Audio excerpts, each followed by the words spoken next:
Hello students, welcome to Kannada IAS academy. ನಾವು October ತಿಂಗಳ current affairs ಅನ್ನ ನೋಡ್ತಾ ಇದ್ದೀವಿ.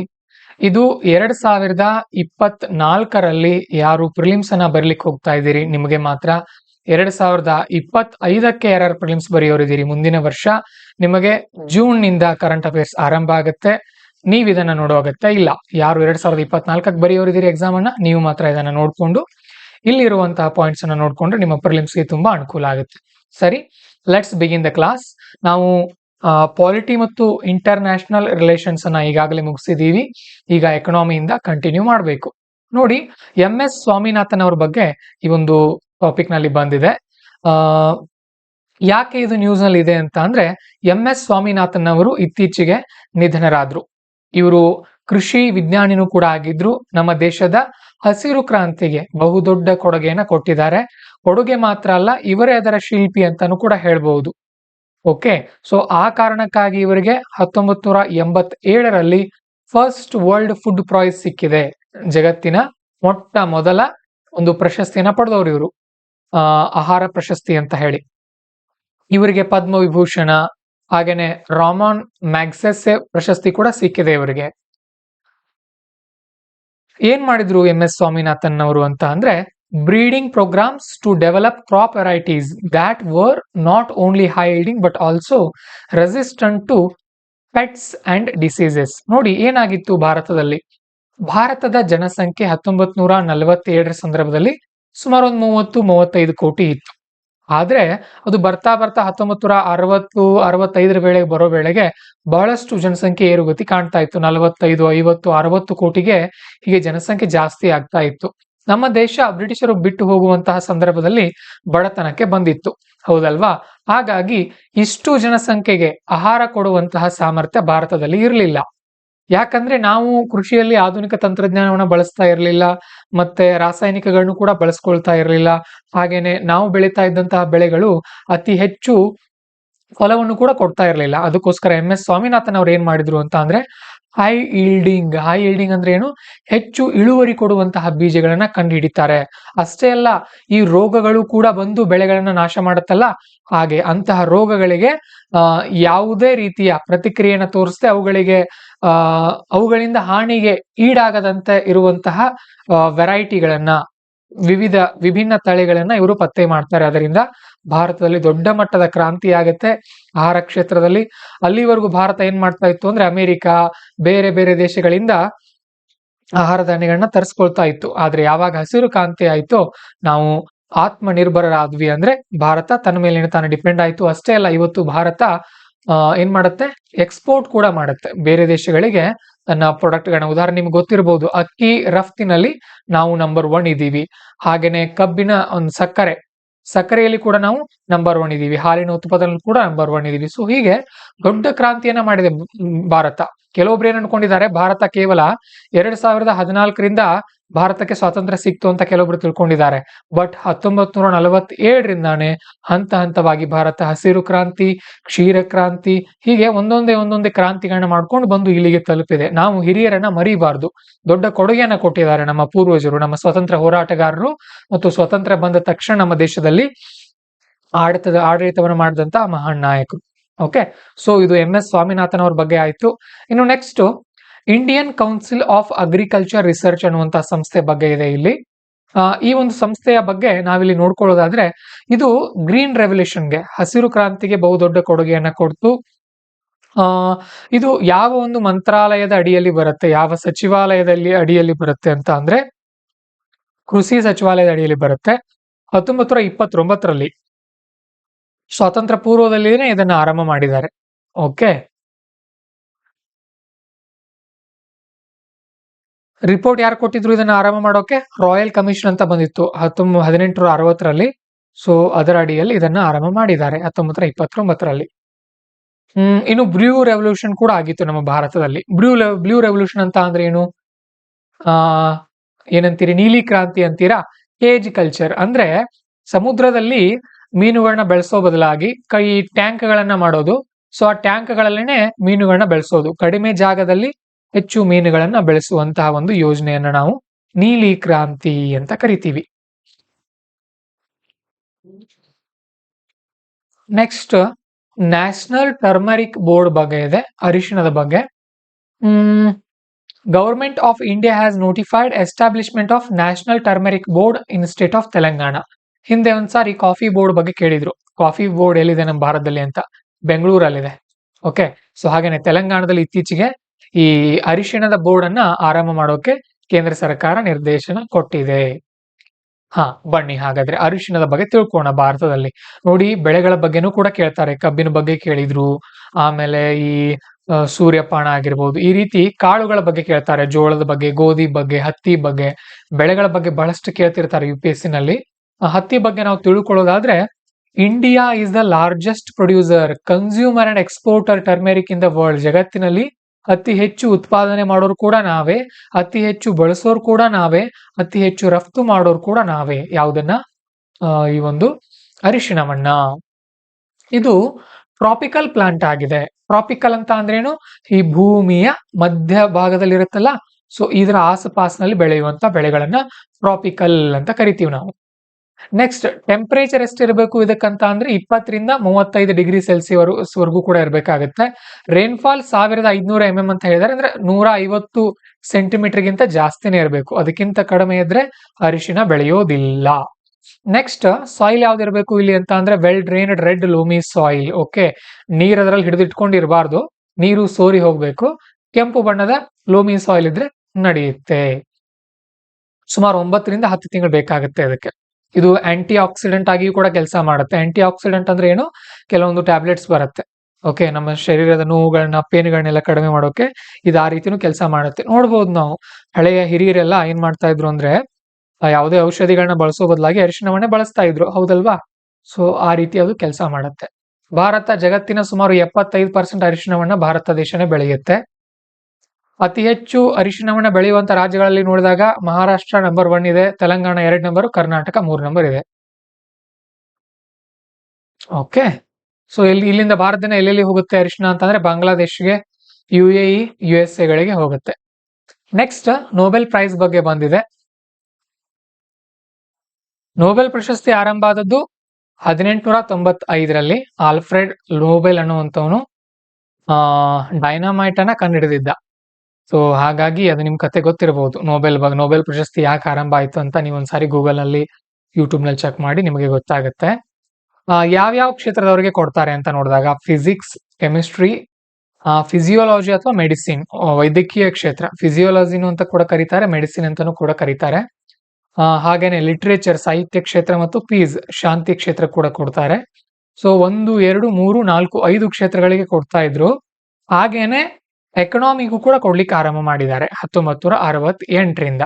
ಓಕೆ, ಸೊ ನಿಮಗಿದು ಗೊತ್ತಿರಲಿ. ಟೋಟಲ್ 6 ಕ್ಷೇತ್ರದವರಿಗೆ ಕೊಡ್ತಾರೆ ನೊಬೆಲ್ ಪ್ರಶಸ್ತಿಯನ್ನ.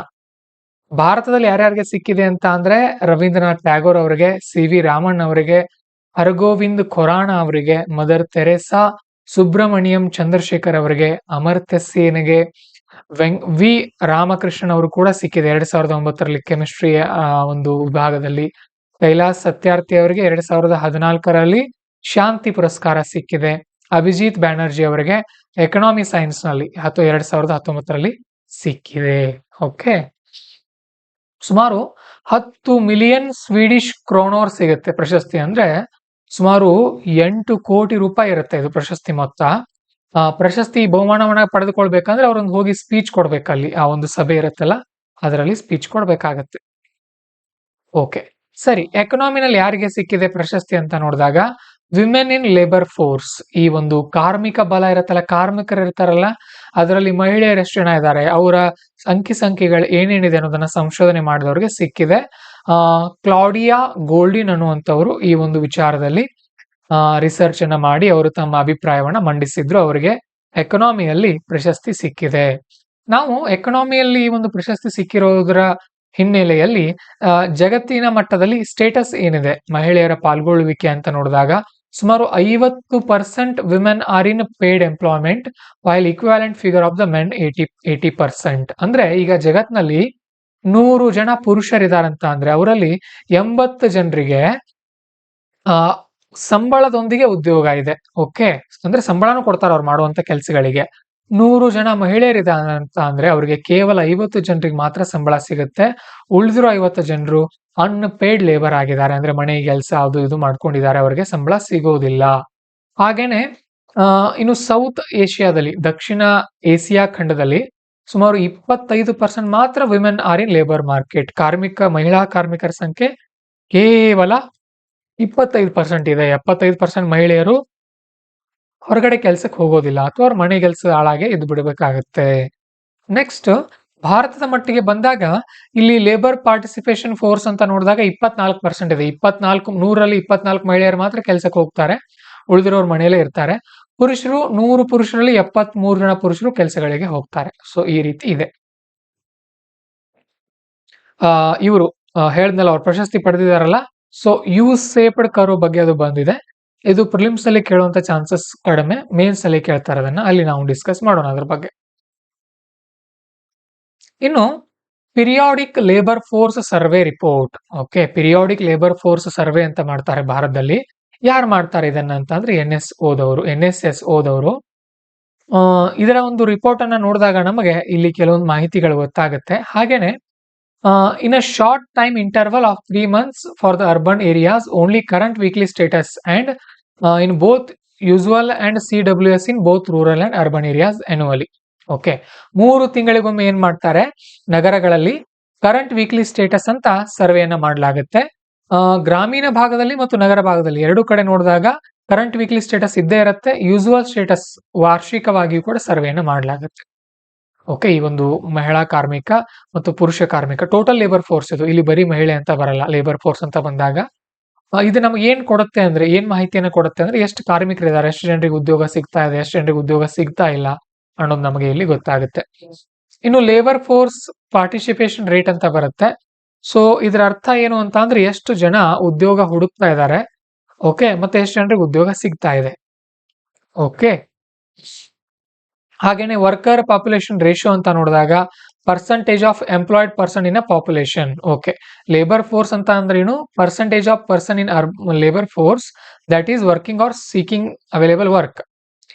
LFPR ಅಂತ ಅಂದ್ರೆ, ಈಗ 100 ಜನ ಯುವಕರಿದ್ದಾರೆ ಅನ್ಕೊಳ್ಳೋಣ. ಇವರಲ್ಲಿ 25 ಜನರಿಗೆ ಉದ್ಯೋಗ ಸಿಕ್ಕಿದೆ, 25 ಜನರು ಉದ್ಯೋಗ ಹುಡುಕ್ತಾ ಇದ್ದಾರೆ, ಇನ್ನು 50 ಜನ ಇನ್ನೂ ಉದ್ಯೋಗದ ಬಗ್ಗೆ ಥಿಂಕ್ ಮಾಡಿಲ್ಲ. ಸೊ ಇದರಲ್ಲಿ LFPR ಅಂತ ಅಂದ್ರೆ ಉದ್ಯೋಗ ಮಾಡ್ತಾ ಇರೋರು ಮತ್ತೆ ಉದ್ಯೋಗವನ್ನು ಹುಡುಕ್ತಾ ಇರೋರು, ಇವರನ್ನ ಸೇರಿಸಿ LFPR ಅಂತ ಕರೀತಾರೆ. ಲೇಬರ್ ಫೋರ್ಸ್ ಪಾರ್ಟಿಸಿಪೇಷನ್ ರೇಟ್ 50 ಸಂಖ್ಯೆ ಇದು. ಓಕೆ, ವರ್ಕರ್ ಪಾಪ್ಯುಲೇಷನ್ WPR ಅಂದ್ರೆ ಏನು, ಈ 25 ಜನ ಕೆಲಸ ಏನ್ ಮಾಡ್ತಾ ಇದಾರಲ್ಲ ಅವ್ರು ಮಾತ್ರ 25 ಅಂತ ಕನ್ಸಿಡರ್ ಮಾಡ್ತಾರೆ ಇಲ್ಲಿ. ಅನ್ಎಂಪ್ಲಾಯ್ಮೆಂಟ್ ರೇಟ್ ಅಂತ ಅಂದ್ರೆ, ಈ 25 ಜನರು ಉದ್ಯೋಗ ಹುಡುಕ್ತಾ ಇದಾರೆ ಬಟ್ ಸಿಕ್ಕಿಲ್ಲ ಅಲ್ವಾ, ಅವರನ್ನ ಇಲ್ಲಿ ಅನ್ಎಂಪ್ಲಾಯ್ಮೆಂಟ್ ರೇಟ್ ಅಂತ ಕನ್ಸಿಡರ್ ಮಾಡಲಾಗುತ್ತೆ. ಓಕೆ, ಸೊ ಯೂಸುವಲ್ ಸ್ಟೇಟಸ್ ಅಂದ್ರೆ 365 ದಿನಗಳಿಗೊಮ್ಮೆ ಸರ್ವೆ ಮಾಡ್ತಾರೆ, ಅದನ್ನ ಯೂಸುವಲ್ ಸ್ಟೇಟಸ್ ಅಂತ ಕರೀತಾರೆ. 7 ದಿನಕ್ಕೊಮ್ಮೆ ರೆಫರೆನ್ಸ್, ಒಂದು ವಾರವನ್ನ ರೆಫರೆನ್ಸ್ ಆಗಿ ಇಟ್ಕೊಂಡು ಸರ್ವೆ ಮಾಡ್ತಾರಲ್ಲ, ಅದನ್ನ ಕರೆಂಟ್ ವೀಕ್ಲಿ ಸ್ಟೇಟಸ್ ಅಂತ ಕರೀತಾರೆ. ನಿಮಗೆ ಇಷ್ಟೇ ಕೇಳ್ತಾರೆ ಪ್ರಿಲಿಮ್ಸ್ ನಲ್ಲಿ, usual status and current weekly status comes under poverty estimation, unemployment estimation, inflation estimation ಅಂತ ಕೇಳ್ತಾರೆ, ಅದರಲ್ಲಿ ಅನ್ಎಂಪ್ಲಾಯ್ಮೆಂಟ್ ಅಂತ ಹೇಳಿ. ಓಕೆ, ನೆಕ್ಸ್ಟ್ ಬಾಂಡ್ ಈಲ್ಡ್ ಅಂತ ಬರುತ್ತೆ ನೋಡಿ. ಬಾಂಡ್ ಬಗ್ಗೆ ನಾನು ಎಕನಾಮಿಕ್ ಕ್ಲಾಸ್ ಹೇಳುವಾಗ ತುಂಬಾ ಚೆನ್ನಾಗಿ ಹೇಳಿದ್ದೆ, ಇನ್ನೂ ಒಂದ್ಸಾರಿ ಹೇಳ್ಬಿಡ್ತೀನಿ, ನೆನ್ಪಿಟ್ಕೊಳ್ಳಿ. ಬಾಂಡ್ ಅಂದ್ರೆ ಏನು, ಈಗ ಭಾರತ ಸರ್ಕಾರ ಏನ್ ಮಾಡುತ್ತೆ, ಅದರ ಕೆಲಸಗಳಿಗೆ ಕೆಲವೊಂದ್ಸಾರಿ ದುಡ್ಡು ಬೇಕಾಗತ್ತೆ, ಹೌದಲ್ವಾ? ಸೊ ದುಡ್ಡು ಬೇಕಾದಾಗ ಎಲ್ಲ ಅದ್ರ ಬಳಿ ಇರೋದಿಲ್ಲ ಪಾಪ. ಅದೇನ್ ಮಾಡ್ಬೇಕಾಗತ್ತೆ, ಬೇರೆ ಬೇರೆ ಸಂಸ್ಥೆಗಳಲ್ಲಿ ಸಾಲ ಮಾಡ್ಬೇಕಾಗತ್ತೆ. ಹಾಗೇನೆ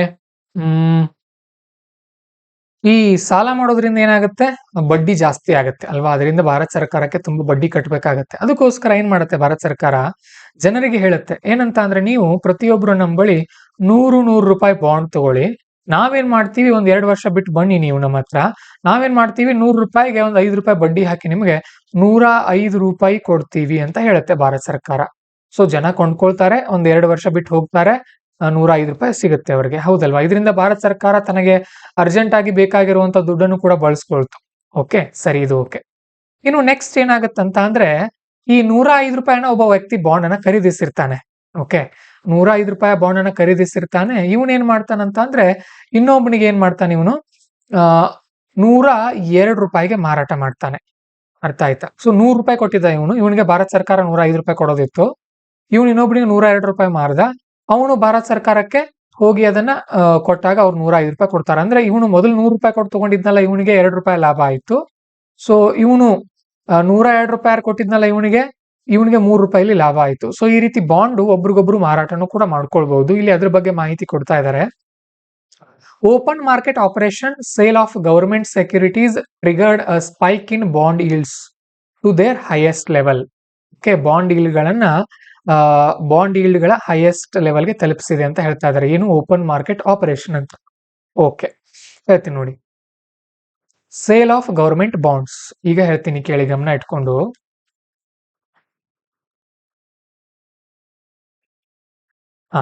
ಈಗ ಸರ್ಕಾರದ ಬಳಿ 100 ರೂಪಾಯಿಯ ಒಂದು 10,000 ಬಾಂಡ್ಗಳಿವೆ ಅಂತ ಅನ್ಕೊಳ್ಳೋಣ. ಅದರಲ್ಲಿ ಒಂದು 1000 ಬಾಂಡ್ ಅನ್ನ ಮಾರೋಕ್ ಬರುತ್ತೆ ಸರ್ಕಾರ. ಯಾರ ಮುಖಾಂತರ ಮಾರುತ್ತೆ? RBI ನ ಮುಖಾಂತರ ಮಾರುತ್ತೆ. ಅದನ್ನ ಏನಂತ ಕರೀತಾರೆ? ಓಪನ್ ಮಾರ್ಕೆಟ್ ಆಪರೇಷನ್ ಅಂತ ಕರೀತಾರೆ. ಓಕೆ, ಸೊ 1000 ಬಾಂಡ್ಗಳು ಇರೋದ್ರಿಂದ ಜನ ಯಾರಿಗೆ ಬೇಕಾದವ್ರು ಅಷ್ಟೇ ಬರ್ತಾರೆ, ತಗೊಳ್ತಾರೆ ಬಾಂಡ್ಗಳನ್ನ, ಹೋಗ್ತಾರೆ, ಮುಗೀತು. ಅವ್ರಿಗೆ ಎಷ್ಟಾಗುತ್ತೆ ಅವ್ರು ಹೇಳ್ತಾರೆ 100 ರೂಪಾಯಿಗೆ ನಾವು 5 ರೂಪಾಯಿ ಕೊಡ್ತೀವಿ ಅಂತ RBI ಅವ್ರು ಹೇಳಿರ್ತಾರೆ. ಸೊ ಸರ್ಕಾರ ಎಷ್ಟು ಕೊಡ್ಬೇಕಾಯ್ತು? ಸರ್ಕಾರದಿಂದ ಎಷ್ಟು ಎಕ್ಸ್ಟ್ರಾ ದುಡ್ಡು ಹೋಗ್ತಾ ಇದೆ? 5 ರೂಪಾಯಿ ಹೋಗ್ತಾ ಇದೆ. ಈಗ ಸರ್ಕಾರಕ್ಕೆ ಅರ್ಜೆಂಟ್ ಆಗಿ ಬಹಳನೇ ದುಡ್ಡು ಬೇಕಾಗಿದೆ. 1000 ಬಾಂಡ್ಗಳ ಬದಲಾಗಿ 10,000 ಬಾಂಡ್ ಇದೆಯಲ್ಲ, ಎಲ್ಲವನ್ನೂ ಕೂಡ ಮಾರಾಟ ಮಾಡೋಕೆ ಸರ್ಕಾರ ನಿರ್ಧಾರ ಮಾಡುತ್ತೆ. ಆಗ ಬಹಳ ಜನ ಬರೋದಿಲ್ಲ. ಯಾಕಂದ್ರೆ ಎಲ್ರಿಗೂ ಕೂಡ ಬೇಕಾಗಿರೋದಿಲ್ಲ ಬಾಂಡ್. ಯಾಕಂದ್ರೆ ಬರೀ 5% ಇದೆ ಇಲ್ಲಿ ಲಾಭ.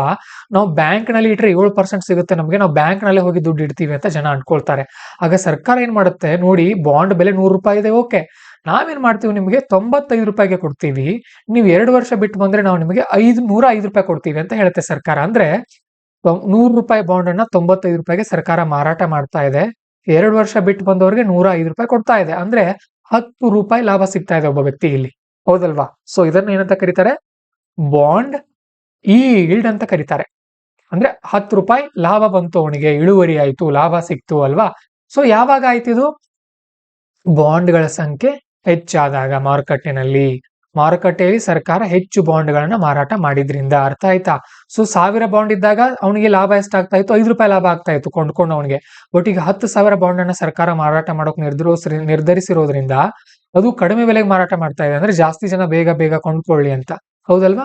ಸೊ ಅದಕ್ಕೋಸ್ಕರ ಇಲ್ಲಿ ಅದನ್ನ ಹೇಳಿದ್ದಾರೆ. ಸೇಲ್ ಮಾಡೋದ್ರಿಂದ ಬಾಂಡ್ಗಳನ್ನ ಅತಿ ಹೆಚ್ಚು, ಬಾಂಡ್ ಈಲ್ಡ್ ಜಾಸ್ತಿ ಆಗುತ್ತೆ. ಮಾರಾಟ ಜಾಸ್ತಿ ಆದ್ರಿಂದ ಬಾಂಡ್ ಈಲ್ಡ್ ಜಾಸ್ತಿ ಆಗುತ್ತೆ, ಅಂದ್ರೆ ಬೇಡಿಕೆ ಹೆಚ್ಚಾದಂತೆ. ಓಕೆ, ಮತ್ತೆ ಬಾಂಡ್ ಈಲ್ಡ್ ನೋಡಿ, ಮತ್ತೆ ಇನ್ನೊಂದು ಹೇಳ್ತೀನಿ, ಬಾಂಡ್ ಈಲ್ಡ್ ಜಾಸ್ತಿ ಇದ್ರೆ, ಲಾಭ ಜಾಸ್ತಿ ಇದ್ರೆ ಬಾಂಡ್ ನ ಬೆಲೆ ಕಮ್ಮಿ ಇರುತ್ತೆ. ಉದಾಹರಣೆ ಹೇಳಿ, 105 ರೂಪಾಯಿ ಇಲ್ಲಿ ಇವನಿಗೆ ಸಿಗ್ತಾ ಇದೆ, ಲಾಭ 10 ರೂಪಾಯಿ ಸಿಗ್ತಾ ಇದೆ. ಹೇಗೆ?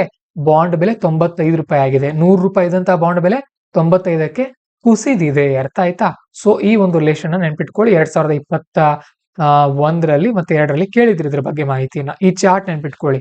ಬಾಂಡ್ ಈಲ್ಡ್ ಕಮ್ಮಿ ಇತ್ತು ಅನ್ಕೊಳ್ಳಿ, ಅಂದ್ರೆ 5 ರೂಪಾಯಿ ಇದೆ ಅನ್ಕೊಳ್ಳಿ, ಬಾಂಡ್ ಪ್ರೈಸ್ 100 ರೂಪಾಯಿ ಇತ್ತು ಅವಾಗ, ಹೌದಲ್ವಾ?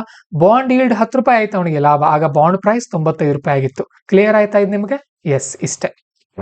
Next, United Nations conference on trade and development ಅನ್ನುವಂತ ಒಂದು ಸಂಸ್ಥೆ ಬರುತ್ತೆ. ಅವರು ಒಂದು ರಿಪೋರ್ಟ್ ಬಿಡುಗಡೆ ಮಾಡಿದ್ದಾರೆ. ಸೊ ಅದು ಅಷ್ಟೇನು ಇಂಪಾರ್ಟೆಂಟ್ ರಿಪೋರ್ಟ್ ಇಲ್ಲ, ಬಟ್ ಆ ಸಂಸ್ಥೆ ಬಗ್ಗೆ ನಾವು ತಿಳ್ಕೊಳ್ಳೋದಾದ್ರೆ, ಯುನಕ್ಟ್ಯಾಡ್ ಅಂತ ಕರೀತಾರೆ ಅದನ್ನ. ಪರ್ಮನೆಂಟ್ ಬಾಡಿ ಇದು, ಇಂಟರ್ ಗವರ್ಮೆಂಟಲ್, ಅಂದ್ರೆ ಅಂತಾರಾಷ್ಟ್ರೀಯ ಎಲ್ಲಾ ಸರ್ಕಾರಗಳಿರುತ್ತೆ ಇದರಲ್ಲಿ. ಸುಮಾರು 195 ದೇಶಗಳಿವೆ, ಭಾರತನೂ ಕೂಡ ಇದರಲ್ಲಿ ಇದೆ. 1964ರಲ್ಲಿ ಇದು ಆರಂಭ ಆಯಿತು.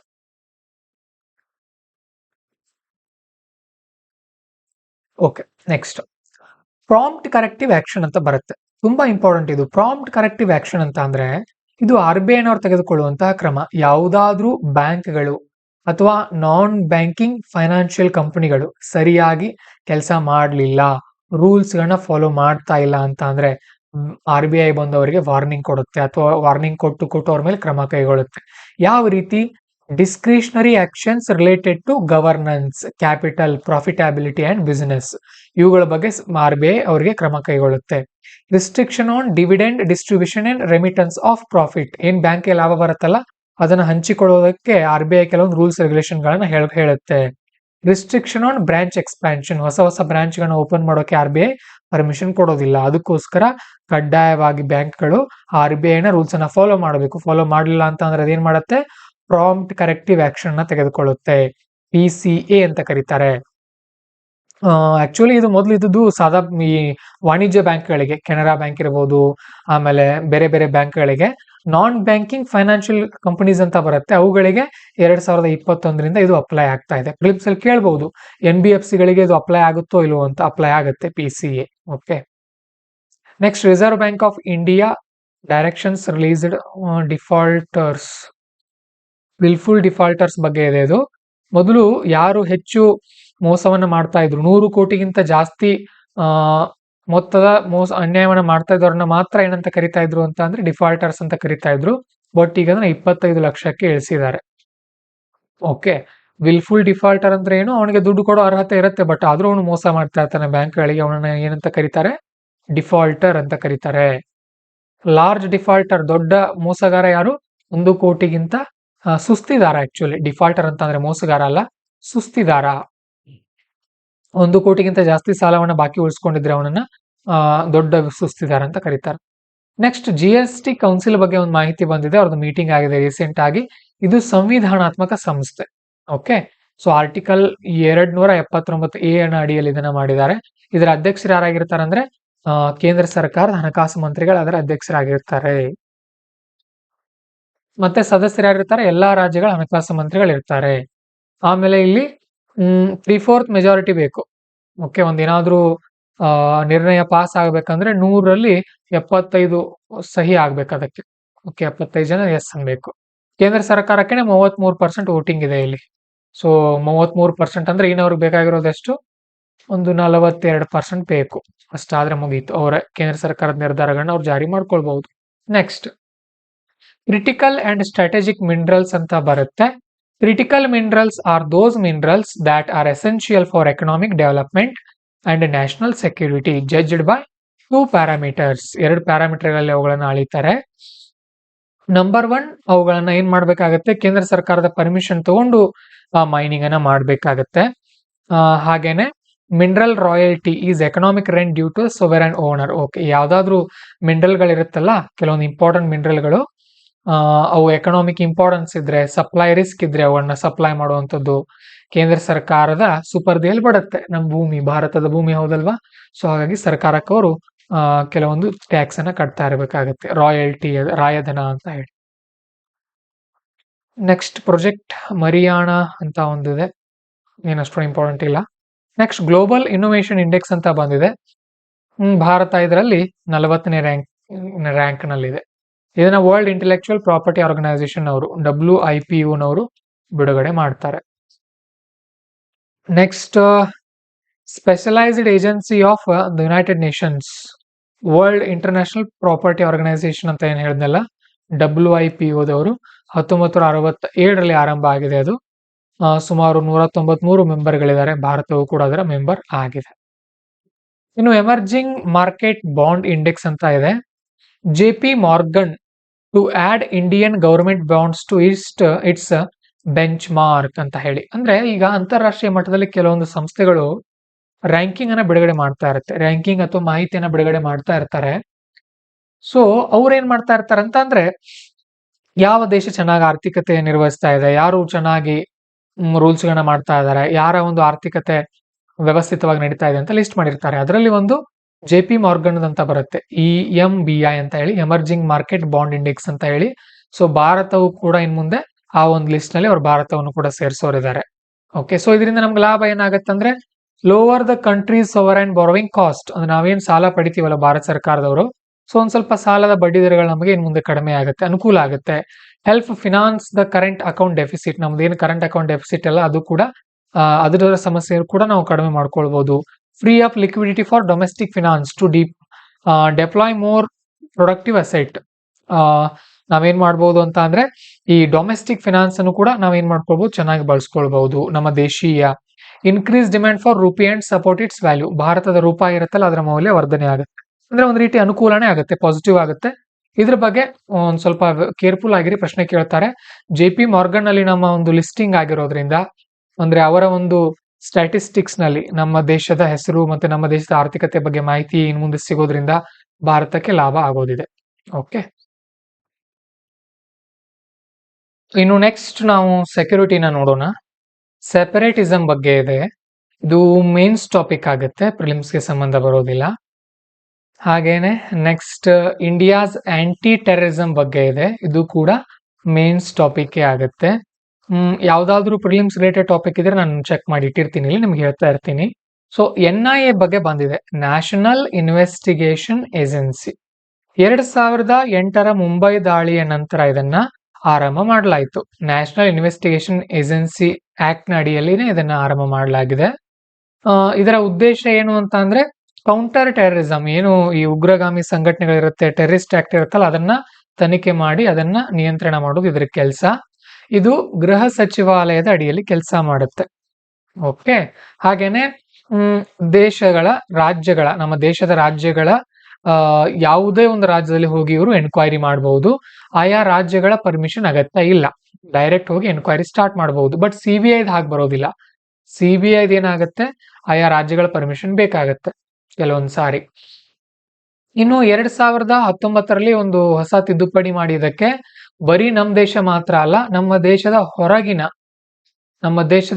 ಹೊರಗೆ ಯಾರಾದ್ರೂ ಕ್ರೈಮ್ ಮಾಡಿರ್ತಾರಲ್ಲ ಅದರ ತನಿಖೆಯನ್ನು ಕೂಡ ಮಾಡೋಕೆ ಈ ಒಂದು ಸಂಸ್ಥೆಗೆ ಅಧಿಕಾರವನ್ನು ಕೊಡಲಾಗಿದೆ. ಓಕೆ. ನೆಕ್ಸ್ಟ್ ಸೋನೋ ಬುಯಾಸ್ ಅಂತ ಬರುತ್ತೆ. ಸೋನೋ ಬುಯಾಸ್ ಅಂತ ಅಂದ್ರೆ ಇದು ಸ್ಮಾಲ್ ಡಿವೈಸ್, ಇದನ್ನ ಅಂಡರ್ ವಾಟರ್ ಅಕೌಸ್ಟಿಕ್ ಸರ್ವೇಲೆನ್ಸ್ಗೆ ಯೂಸ್ ಮಾಡ್ತಾರೆ. ಅಕೌಸ್ಟಿಕ್ ಅಂತ ಅಂದ್ರೆ ಏನು, ಸೌಂಡ್ ಬರುತ್ತಲ್ಲ ನೀರೊಳಗಡೆ, ಸೊ ಅದರ ಒಂದು ಕಣ್ಗಾವಲಿಡೋಕೆ. ಉದಾಹರಣೆಗೆ ಈಗ ನೇವಿಗಳಲ್ಲೆಲ್ಲ ಯೂಸ್ ಮಾಡ್ತಾರೆ ಇದನ್ನ, ಯಾರಾದ್ರೂ ದೂರದಲ್ಲಿ ಸಬ್ಮರಿನ್ ಮುಖಾಂತರ ನೀರೊಳಗಡೆಯಿಂದ ಬರ್ತಾ ಇದ್ರೆ ಅದನ್ನ ಪತ್ತೆ ಮಾಡೋಕೆ. ಓಕೆ. ಸೊ ನೆಕ್ಸ್ಟ್ ಎನ್ವೈರನ್ಮೆಂಟ್ ಬರುತ್ತೆ. ಇಲ್ಲಿ ಗ್ಲೋಬಲ್ ಇನ್ಫ್ರಾಸ್ಟ್ರಕ್ಚರ್ ರೆಸಿಲಿಯನ್ಸ್ ಅಂತ ಒಂದಿದೆ. ಸೊ ಇದನ್ನ ಆರಂಭ ಮಾಡಿದ್ದು ಯಾವಾಗಂತ ಅಂದ್ರೆ ನಮ್ಮ ಭಾರತ ಸರ್ಕಾರದವರು ಇದನ್ನ ಆರಂಭ ಮಾಡಿದ್ದಾರೆ. ವಿಶ್ವಸಂಸ್ಥೆಯ ಒಂದು ಮೀಟಿಂಗ್ ನಲ್ಲಿ, ಒಂದು ಸಭೆಯಲ್ಲಿ ಇದನ್ನ ಹೇಳಿದ್ರು, ಇದನ್ನ ಆರಂಭ ಮಾಡೋಣ ಅಂತ ಹೇಳಿ. Coalition for disaster resilient infrastructure ಅಂತ ಹೇಳಿ ಇದನ್ನ ಕರೀತಾರೆ. ಇದರ ಒಂದು ಮೊದಲ ರಿಪೋರ್ಟ್ ಬಂದಿದೆ, 2 ವರ್ಷಕ್ಕೊಮ್ಮೆ ರಿಪೋರ್ಟ್ ಬಿಡ್ತಾರೆ ಈ ಸಂಸ್ಥೆಯವರು. ಈಗಿನಿಂದ ಸ್ಟಾರ್ಟ್ ಮಾಡಿದ್ದಾರೆ ಗ್ಲೋಬಲ್ ಇನ್ಫ್ರಾಸ್ಟ್ರಕ್ಚರ್ ರೆಸಿಲಿಯನ್ಸ್ ಅಂತ ಹೇಳಿ. Okay. Next glacial lake outburst flood.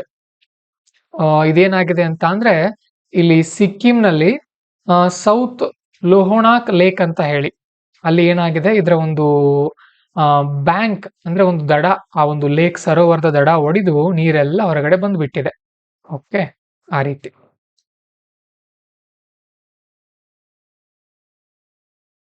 Next, so ನಿಮ್ಗೆಲ್ಲ ಗೊತ್ತಿದೆ, ಸಿಕ್ಕಿಂನಲ್ಲಿ ತೀಸ್ತಾ ಅನ್ನುವಂತ ರಿವರ್ ಇದೆ, ನದಿ ಹರಿಯುತ್ತೆ. ಲಾಚೆನ್ಚು ಅಂಡ್ ಲಾಚುಂಗ್ ಚು ಇವೆರಡು ನದಿ ಸೇರಿ ಮುಂದೆ ತೀಸ್ತಾ ನದಿಯಾಗಿ ಹರಿಯುತ್ತೆ. Okay.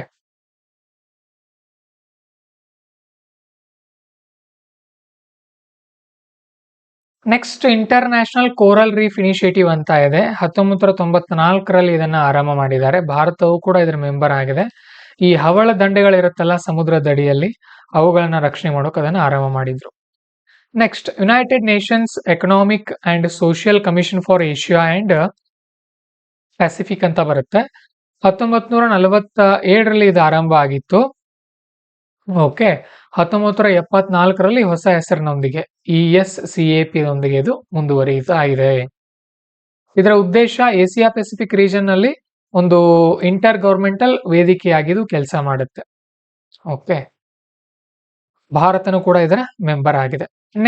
Next net zero road map ಅಂತ ಇದೆ. It was released by international energy agency. Okay, global warming ಆಗ್ತಾ ಇದೆ ಅಲ್ಲ, ಅದನ್ನ ತಡೆ ಹಿಡಿಯೋಕೆ ನೆಟ್ ಝೀರೋ ರೋಡ್ ಮ್ಯಾಪ್ ಅಂತ IEAದವರು ಒಂದು ಮಾಹಿತಿಯನ್ನ, ಒಂದು ಟಾರ್ಗೆಟ್ ಅನ್ನ, ಒಂದು ಗುರಿಯನ್ನ ಕೊಟ್ಟಿದ್ದಾರೆ. Next, decarbonisation of the cement industry ಅಂತ ಇದೆ. ಆಕ್ಚುಲಿ ಸಿಮೆಂಟ್ ಇಂಡಸ್ಟ್ರಿಯಿಂದನೂ ಕೂಡ ಬಹಳಷ್ಟು ಕಾರ್ಬನ್ ಹೊರಸೂಸ್ತಾ ಇದೆ. ಮೊದಲು ಐರನ್ ಮತ್ತೆ ಸ್ಟೀಲ್ ಇಂದಾನು ಕೂಡ ಹೊರಸೂಸ್ತಾ ಇತ್ತು. ಈಗ ಜಗತ್ತಿನ 7% ಕಾರ್ಬನ್ ಡೈಆಕ್ಸೈಡ್ ನಲ್ಲಿ ಸಿಮೆಂಟ್ ಇಂಡಸ್ಟ್ರಿಯ ಕೊಡುಗೆಯನ್ನು ಕೂಡ ಇದೆ ಅಂತ ನಾವು ಹೇಳಬಹುದಾಗಿದೆ. Next, India running out of the phosphorus. ಭಾರತದಲ್ಲಿ ಫಾಸ್ಫರಸ್ ಕೊರತೆ ಉಂಟಾಗ್ತಾ ಇದೆ.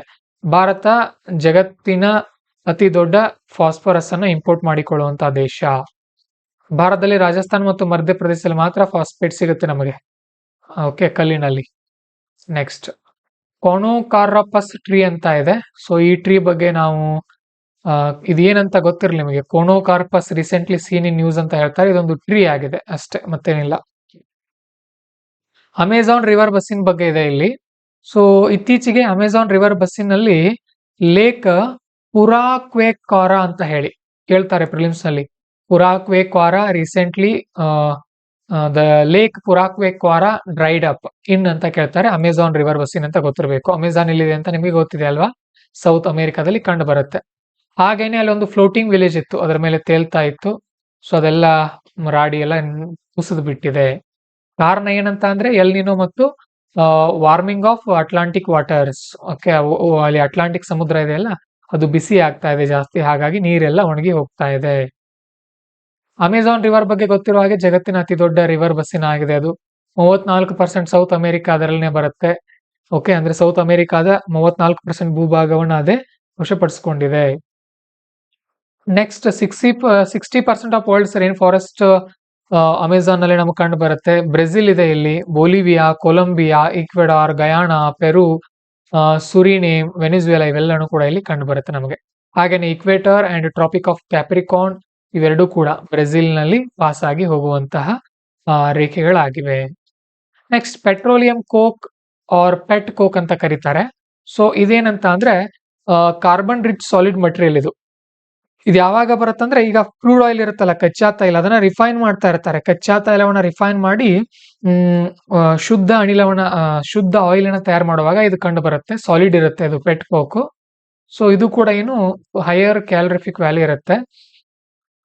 ಇದರಿಂದನೂ ಕೂಡ ಏನಾಗ್ತಾ ಇದೆ, ಪೊಲ್ಯೂಷನ್ ಆಗ್ತಾ ಇದೆ. ಇದು ಹೈಡ್ರೋಫೋಬಿಕ್ ಇದೆ, ಅಂದ್ರೆ ನೀರನ್ನ ಹೀರ್ಕೊಳ್ಳೋದಿಲ್ಲ. ಇದು ಲೆಸ್ ವೋಲ್ಟೈಲ್ ಇದೆ, ಮತ್ತೆ ಇದು ಬೂದಿಯನ್ನು ಕೂಡ ಕಡಿಮೆ ಪ್ರೊಡ್ಯೂಸ್ ಮಾಡುತ್ತೆ.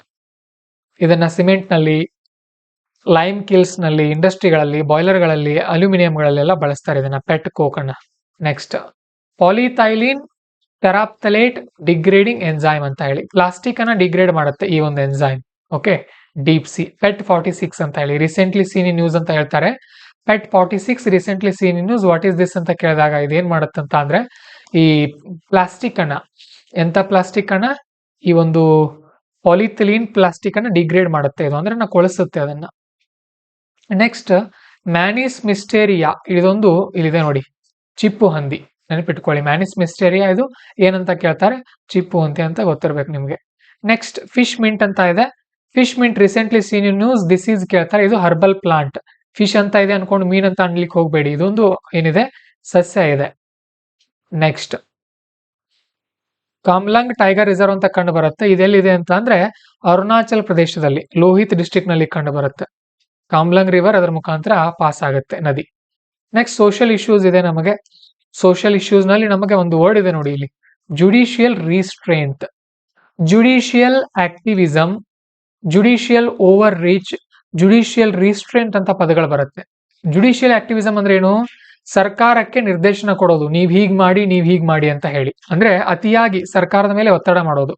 ಜುಡಿಷಿಯಲ್ ಓವರ್ ರೀಚ್ ಅಂದ್ರೆ ಏನು, ಸರ್ಕಾರ ಮಾಡ್ಬೇಕಾಗಿರೋ ಕೆಲಸನ ನ್ಯಾಯಾಲಯಗಳೇ ಮಾಡೋದು. ಓಕೆ, ಜುಡಿಷಿಯಲ್ ರಿಸ್ಟ್ರೆಂಟ್ ಅಂದ್ರೆ ಏನು, ಇಲ್ಲ ಅದು ಸರ್ಕಾರದ ಕೆಲಸ ಇದೆ, ನಾವು ಅದರಲ್ಲಿ ಭಾಗವಹಿಸೋದಿಲ್ಲ ಅಂತ ಹೇಳೋದು. ಅಂದ್ರೆ ತಮ್ಮನ್ನ ತಾವು ಹದ್ದು ಬಸ್ನಲ್ಲಿ ಇಟ್ಕೊಳ್ಳೋದು. ಓಕೆ, ಇದು ಗೊತ್ತಿರಲಿ ಇಷ್ಟು, ಜುಡಿಷಿಯಲ್ ರಿಸ್ಟ್ರೆಂಟ್ ಅಂದ್ರೆ. ಲಿಮ್ಸಲ್ ಕೇಳ್ತಾರೆ ಈ ಪದಗಳನ್ನ. ನೆಕ್ಸ್ಟ್ ಕಾಸ್ಟ್ ಸೆನ್ಸಸ್ ಅಂತ ಬರುತ್ತೆ. ನಮ್ಮ ದೇಶದಲ್ಲಿ ಕಾಸ್ಟ್ ಸೆನ್ಸಸ್ ಮಾಡುವಂತದ್ದು ಯೂನಿಯನ್ ಸಬ್ಜೆಕ್ಟ್ ಆಗುತ್ತೆ, ಕೇಂದ್ರ ಸರ್ಕಾರದ ಪಟ್ಟಿಯಲ್ಲಿ ಬರುತ್ತೆ, ಆರ್ಟಿಕಲ್ 246 ಅಡಿಯಲ್ಲಿ. ಹಾಗೇನೆ 1980ರಲ್ಲಿ ಮಂಡಲ್ ಕಮಿಷನ್ ಬಂದಿತ್ತು, ಸೆಕೆಂಡ್ ಬ್ಯಾಕ್ವರ್ಡ್ ಕ್ಲಾಸ್ ಕಮಿಷನ್ ಆಗಿತ್ತದು. ಆಗ ನಮ್ಮ ದೇಶದಲ್ಲಿ 52% OBCಗಳಿದ್ದಾರೆ ಅಂತ ಹೇಳಿತ್ತು. ನೆಕ್ಸ್ಟ್ ಯೂತ್ ಲೆಡ್ ಡೆವಲಪ್ಮೆಂಟ್ ಬಗ್ಗೆ ಇದೆ. ಇವೆಲ್ಲ ಸೊಸೈಟಿ ಅಲ್ವಾ ನಾವೀಗ ನೋಡ್ತಾ ಇರೋದು, ಇದು 6ನೇ ಟಾಪಿಕ್. ಸೊ ಇದು ಜಾಸ್ತಿ ಮೇನ್ಸ್ ಬಗ್ಗೆನೇ ಇರುತ್ತೆ. ಏಜಿಂಗ್ ಪಾಪ್ಯುಲೇಷನ್ ಬಗ್ಗೆ ಇದೆ. ಯುನೈಟೆಡ್ ನೇಷನ್ಸ್ ಪಾಪ್ಯುಲೇಷನ್ ಫಂಡ್ ಅವರು ಇಂಡಿಯಾ ಏಜಿಂಗ್ ರಿಪೋರ್ಟ್ ಅಂತ ಒಂದು ವರದಿಯನ್ನು ಬಿಡುಗಡೆ ಮಾಡಿದ್ದಾರೆ. ಏನ್ ಅಷ್ಟೊಂದು ಇಂಪಾರ್ಟೆಂಟ್ ಪಾಯಿಂಟ್ ಇಲ್ಲ. ನೆಕ್ಸ್ಟ್ ನೋಬೆಲ್ ಪೀಸ್ ಪ್ರೈಸ್ ಬಗ್ಗೆ ಇದೆ. ನೋಬೆಲ್ ಪೀಸ್ ಪ್ರೈಸ್ ಬಗ್ಗೆನೂ ಕೂಡ ಅಷ್ಟೊಂದು ಏನು ಮುಖ್ಯವಾದಂತ ಅಂಶಗಳು ನಮಗೆ ಕಂಡು ಬಂದಿಲ್ಲ. Pro life versus pros choice ಅಂತ ಇದೆ. ಇದು ಅಂದ್ರೆ ಏನಿದು ಹೆಣ್ಮಕ್ಳ ಗರ್ಭಧಾರಣೆ ಬಗ್ಗೆ ಇದೆ. ಅವ್ರ ಇಷ್ಟ ಹಾಗೆ ಅವರು ಅಬಾರ್ಷನ್ ಮಾಡಿಸ್ಕೊಳ್ಬೇಕಾ ಮಾಡಿಸ್ಕೊಳ್ಬಾರ್ದು ಅನ್ನೋದ್ರ ಬಗ್ಗೆ. ಏಜ್ ಆಫ್ ಕನ್ಸೆಂಟ್ ಬಗ್ಗೆ ಇದೆ ಇದು. Okay, so next child sexual abuse ಬಗ್ಗೆ ಇದೆ, ಮಕ್ಕಳ ಮೇಲೆ ಲೈಂಗಿಕ ದೌರ್ಜನ್ಯದ ಬಗ್ಗೆ. Next children prolonged usage of social media ಬಗ್ಗೆ ಮಾಹಿತಿ ಇದೆ. ಇವೆಲ್ಲ ಮೇನ್ಸ್ ಟಾಪಿಕ್ ಆಗುತ್ತೆ. ನಾವು ಇವುಗಳನ್ನ ಮೇನ್ಸ್ ಕ್ಲಾಸಲ್ಲಿ ತುಂಬಾ ಚೆನ್ನಾಗಿ ಡಿಸ್ಕಸ್ ಮಾಡ್ತಾ ಹೋಗ್ತೀವಿ ಆಫ್ಲೈನ್ ಅಲ್ಲಿ. ಗ್ಲೋಬಲ್ ಹಂಗರ್ ಇಂಡೆಕ್ಸ್ ಬಗ್ಗೆ ಬಂದಿದೆ. ಇದರಲ್ಲಿನೂ ಕೂಡ ಇದ್ರ ಬಗ್ಗೆನೂ ಕೂಡ ಪದೇ ಪದೇ ಮಾಹಿತಿ ರಿಲೀಸ್ ಆಗಿದೆ. ನೆಕ್ಸ್ಟ್ ಯಾವುದು ಕೂಡ ನನಗೆ ಅನ್ಸಿಲ್ಲ. ನೆಕ್ಸ್ಟ್ ಹಕ್ಕಿ ಪಿಕ್ಕಿ ಟ್ರೈಬ್ ಬಗ್ಗೆ ಇದೆ ನೋಡಿ. ಇದು ಹಕ್ಕಿ ಪಿಕ್ಕಿ ಟ್ರೈಬ್ ಏನಿದೆಯಲ್ಲ, ಸೊ ಇದು ನಮ್ಮ ಕರ್ನಾಟಕದಲ್ಲಿ ಕಂಡು ಬರುತ್ತೆ. ಹಕ್ಕಿ ಅಂದ್ರೆ ಬರ್ಡು, ಪಿಕ್ಕಿ ಅಂದ್ರೆ ಅವುಗಳನ್ನ ಕ್ಯಾಚ್ ಮಾಡೋದು. ಅಂದ್ರೆ ಹಕ್ಕಿಗಳನ್ನ ಇವ್ರು ಏನ್ ಮಾಡ್ತಾ ಇದ್ರು, ಹಿಡಿತಾ ಇದ್ರು ಮೊದಲು. ಬಟ್ 1970ರಲ್ಲಿ ಅದನ್ನ ಏನ್ ಮಾಡ್ಲಾಯ್ತು, ಬ್ಯಾನ್ ಮಾಡ್ಲಾಯ್ತು. ಇನ್ ಮುಂದೆ ಹಕ್ಕಿಯನ್ನ ಯಾರು ಹಿಡಿಯೋದಿಲ್ಲ ಅಂತ ಹೇಳಿ. ಸೊ ಆಗ್ನಿಂದ ಇದು ಸ್ಟಾಪ್ ಆಗಿದೆ. ಇವರು ವಾಗ್ರಿ ಭಾಷೆಯಲ್ಲಿ ಮಾತಾಡ್ತಾರೆ, ಹಕ್ಕಿ ಪಿಕ್ಕಿ ಸಮುದಾಯದವರು. ಬುಡಕಟ್ಟು ಸಮುದಾಯ ಬರುತ್ತೆ ಇದು ಕೂಡ. ಈ ವಾಗ್ರಿ ಭಾಷೆಯನ್ನ ಯುನೆಸ್ಕೋ ಲಿಸ್ಟ್ ನಲ್ಲಿ ಸೇರಿಸಿದ್ದಾರೆ. ಯುನೆಸ್ಕೋ ಎಂಡೇಂಜರ್ಡ್ ಲ್ಯಾಂಗ್ವೇಜ್ ಅಂತ ಹೇಳಿ, ಅಂದ್ರೆ ನಶಿಸಿ ಹೋಗ್ತಾ ಇರುವಂತ ಭಾಷೆ ಅಂತ ಹೇಳಿ. ಇವ್ರು ಇದಾರಲ್ಲ ಹಕ್ಕಿ ಪಿಕ್ಕಿ ಸಮುದಾಯದವರು, ಇಂಡಿಜಿನಸ್ ಮೆಡಿಸಿನ್ ಗೆ ತುಂಬಾ ಹೆಸರುವಾಸಿ ಇವರು. ಅಂದ್ರೆ ದೇಶೀಯ ಔಷಧಗಳನ್ನ ತುಂಬಾ ಕೊಡೋದ್ರಲ್ಲಿ ಯಶಸ್ವಿ ಅವರು, ಗಿಡಮೂಲಿಕೆ ಔಷಧಿಗಳನ್ನ. ನೆಕ್ಸ್ಟ್ ಸೈನ್ಸ್ ಅಂಡ್ ಟೆಕ್ನಾಲಜಿ ನಾನು ಈಗಾಗಲೇ ಕವರ್ ಮಾಡಿದ್ದೀನಿ ಅಕ್ಟೋಬರ್ದು. ನೀವು ಹೋಗಿ ನಮ್ಮ ಒಂದು ಕರೆಂಟ್ ಅಫೇರ್ಸ್ ಪ್ಲೇ ಲಿಸ್ಟ್ ನಲ್ಲಿ ಚೆಕ್ ಮಾಡ್ಕೊಳ್ಳಿ. ನೆಕ್ಸ್ಟ್ ಉಳಿದಿರೋದನ್ನ ನಾವು ಕಲ್ಚರ್ ಮತ್ತೆ ಉಳಿದಿರೋ ಟಾಪಿಕ್ ಗಳನ್ನ ನಾನು ಮುಂದಿನ ಕ್ಲಾಸಲ್ಲಿ ಕವರ್ ಮಾಡ್ತೀನಿ. ಸೊ ಆಲ್ ದ ಬೆಸ್ಟ್ ಎಲ್ರಿಗೂ. ಕಮೆಂಟ್ ಮಾಡ್ತಾ ಇರಿ ನಿಮ್ಮ ಅಭಿಪ್ರಾಯಗಳನ್ನ. Okay, all the best.